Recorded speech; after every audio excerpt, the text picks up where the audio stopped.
Hello, everyone, and welcome to the Practical English brand.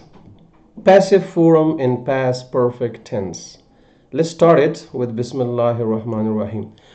I want you to keep in mind that whenever an idea is expressed in past perfect tense, whether or not the time expression is mentioned, the concept is that something started and ended at an unspecific time before something else in the past, before a specific time in the past, or before another action in the past. Don't forget that.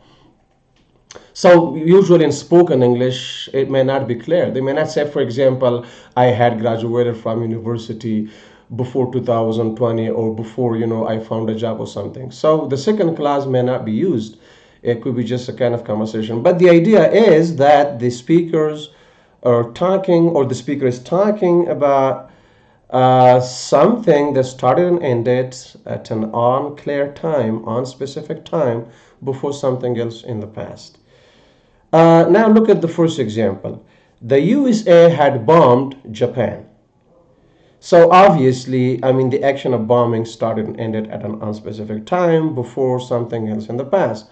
You may say before World War II, or for example, after World War One, or for example, before 1970 or 50 or whatever. So that's the idea.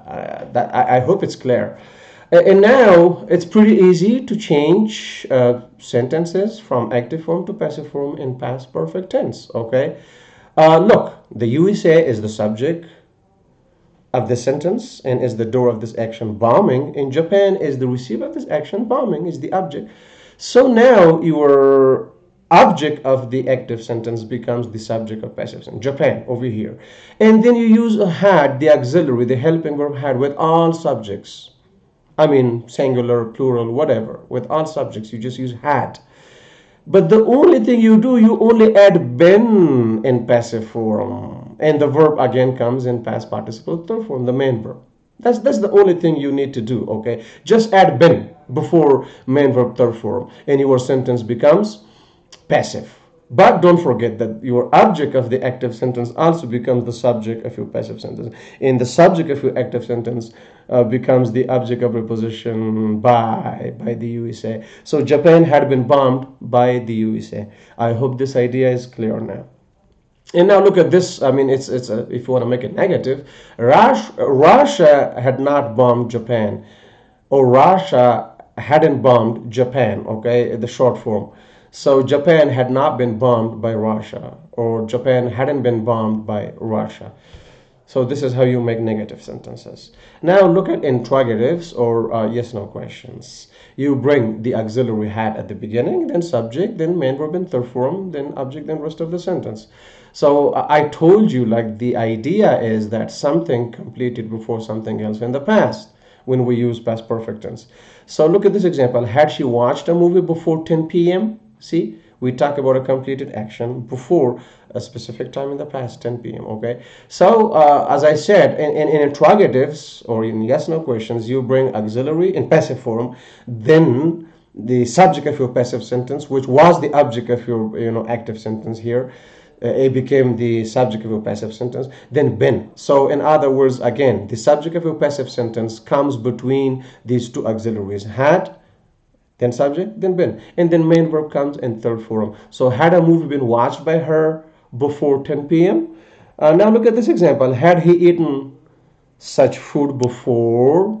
Before an unspecific time, before something else in the past. Had he eaten such food before? Had such food been eaten by him before? So look, food, which is the subject of your passive sentence, comes such as an extra word which is related to this subject food. So therefore, it comes between the two auxiliaries, had and been, and then the main verb in third form, and then rest of the sentence. Negative interrogatives, again, complete form in short form. So in complete form, you bring the subject between had and not.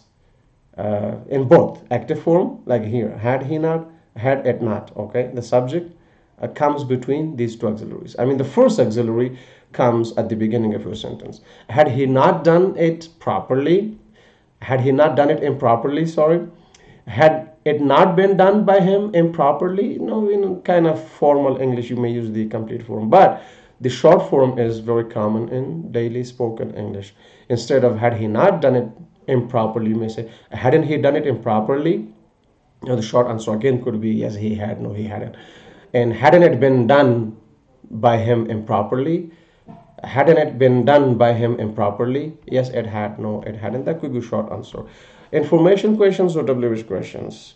In active form, you bring the WH question word at the beginning of your sentence, then the auxiliary had, then subject, then main verb in third form, and then object, and if there's anything else, rest of the sentence. But in passive form, it's pretty easy. You bring the same WH question word at the beginning in passive form, and then the same auxiliary had, but the object of your active sentence became the subject of a passive sentence. So it comes here. It's now the subject of your passive sentence, and the auxiliary been is added after the subject of your passive sentence, or you can say before the third form of the main verb in your passive sentence.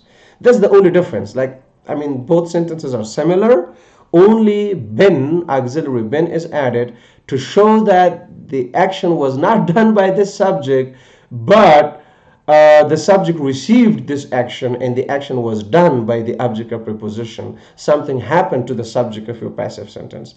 If the subject of passive sentence didn't perform any action, the subject didn't do anything, but something happened to it. So how had her homework been done by her? Now look at this one. Where had she taken her son before evening? Where had she taken? So she is the doer of this action, taking. Her son is the receiver of this action. So where had her son been taken before evening? You may say by her before evening, or you may not even use the by phrase. But the idea is that here the subject is the doer of this action, and therefore we say it's active form. But here the subject, which is her son here, according to the grammatical structure, is the receiver of this action, not the doer of this action. Okay, and this main verb, auxiliary verb in third form, to be in third form been, gives us the idea that something happened to the subject didn't do anything. So where had her son been taken before evening? I hope you were able to understand my explanation, and we will continue this series of active and passive form until we're done with all 12 tenses. And even then, I'll be recording some more videos using extra points in passive form. So if you have not subscribed to our YouTube channel, please subscribe to it for receiving such videos in the future, and have a great time for now. Bye bye.